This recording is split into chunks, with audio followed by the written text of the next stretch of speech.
तो 64 जोगिनियों ने सोचा एक रुधिर पायनी यानी दूसरा कुछ नहीं करती, खाली खून पीती है। एक नर भोजनी सिर्फ मनुष्यों को खाती है। एक आंत्र मालिनी लोगों के आंतड़े फाड़ फाड़ के माला की तरह पहनती है। ऐसी भयंकर शक्तियां अपने से भी बलवान शक्ति को पकड़ेगी पति के रूप में कि ढीले शक्ति को। हाँ, भैरव पुराण बोल रहा हूं अपनी में। एक शब्द भी शास्त्र से आगे पीछे बोलना पसंद नहीं करता, क्योंकि कोई संत अपनी मर्जी से बोलता है तब नए पंथ खड़े होते हैं, और जितने नए पंथ खड़े होते हैं यही दुनिया में विघ्न करते हैं। सनातनता को संभाल के चलें, यही धर्म है। आप अपनी मर्जी से नई नई सिद्धांत नई नई बातें करोगे तो बड़े मुश्किल में पटकोगे दुनिया को। फिर अलग अलग पंथ बनेंगे, अलग अलग मत बनेंगे, अलग अलग संप्रदाय बनेंगे, अलग अलग विचार बनेंगे। फिर आप बोलोगे मैं ये तिलकधारी गुरु का हूँ, मैं ये तिलकधारी महापुरुष का हूँ, मैं ये तिलकधारी। ये तिलक को इनने शुरू की है, भगवान का तो एक ही तिलक है। अब इतने तिलक कैसे आ गए भाई? तरह तरह के, कोई ऐसे लगा रहा, कोई ऐसे लगा रहा, कोई ऐसे लगा रहा, कोई ऐसे लगा रहा। रंगोली टाइप के कपाल में सब तिलक लगाने लग गए।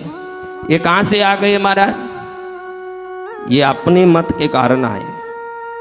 तो 64 योगिनियों ने, 64 योगिनियां भयंकर है। ओष्ठदंष्ट्री यानी ऊंट की तरह जिसका होठ हो, उसमें से हरदम जीभ लप लप करके बाहर जाके आदमियों को पकड़ के खाता हो। ऐसी 64 योगिनियां भयंकर शक्तिशालिनी है। उनकी साधना भैरव साधना में आती है। हम रोज 64 योगिनियों को आहुति देते हैं, आपने सुना होगा। उनकी साधना बगैर भैरव साधना सफल नहीं होगी। भूतों की साधना बगैर भैरव साधना सफल नहीं होगी, क्योंकि परिवार को रिझा के ही मालिक को रिझा सकोगे।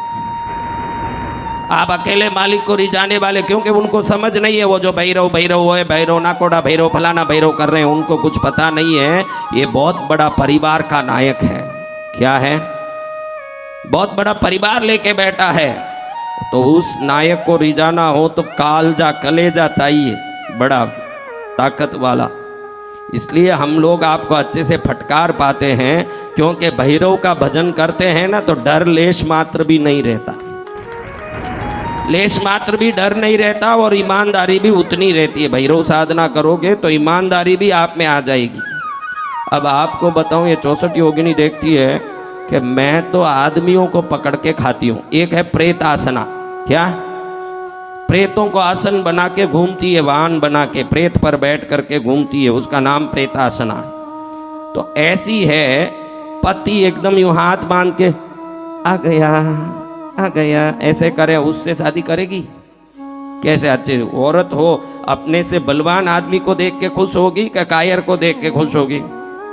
तो 64 जोगिनियों ने पूरी दुनिया घूम करके देखा कि हमारा पति कौन बन सकता है। कोई धनवान है, कोई गुणवान है, कोई बलवान भी है, लेकिन इनके बल के टाइप का बल नहीं दिख रहा है ना। विष्णु जी के पास गए, देखे कि बहुत बलवान है, राक्षसों को मारा, हिरण्याक्ष हिरण्यकश्यप, लेकिन देखने में सौम्य है। कैसे हैं? बड़े सौम्य हैं। मेरे को सौम्य नहीं चाहिए भाई, हमारे टाइप का ही चाहिए। दिखने में भी बलवान चाहिए ना, गुण में भी बलवान चाहिए। शंकर जी के पास गए। शंकर बोले मैं तो योगी हूँ, मेरे पास किसी स्त्री का काम ही नहीं है। ये जो अभी आई हुई है, ये भी बड़ी तपस्या करके मुझे फंसा दी, नहीं तो इसको भी पकड़ने वाला नहीं था मैं। ये बहुत बड़ी तपस्या की तो इसके वश में हो गया। मैं स्त्री के वश में नहीं हुआ, उसके मेरे प्रति लगन के वश में हुआ। शंकर क्या कहते हैं? शंकर को आप कोई आसक्त व्यक्ति मत समझना, वो परम योगी हैं, लेकिन भगवती की तपस्या ने उनको ऐसे मजबूर रिझा दिया कि तपस्या हो तो ऐसे हो। मुझे पाने के लिए तपस्या की तो मैं ही इसको मिलना चाहिए, इसलिए खुद को दे दिए भगवान, वरना देते नहीं। तो उन्होंने कह दिया तुम जैसी 64 करोड़ आवे तो भी मेरे पास काम नहीं, मैं योगी हूं, जाओ। लेकिन जैसे ही शंकर को देखे उनको लगे कि हा रूप हो तो ऐसा हो, ऐसा ही रूपधारी होना चाहिए, उसी को पनेंगे। आपस में कंपटीशन भी है। एक दूसरी बोलती है तू जिससे शादी करेगी मैं उससे नहीं करूंगी, ते हम सौतन बनने के लिए नहीं हैं। हम सब क्या एक दूसरे के सौतन बनने के लिए पैदा हुए हैं? तो बोले फिर ऐसे ही आदमी 64 कहाँ से लाएंगे?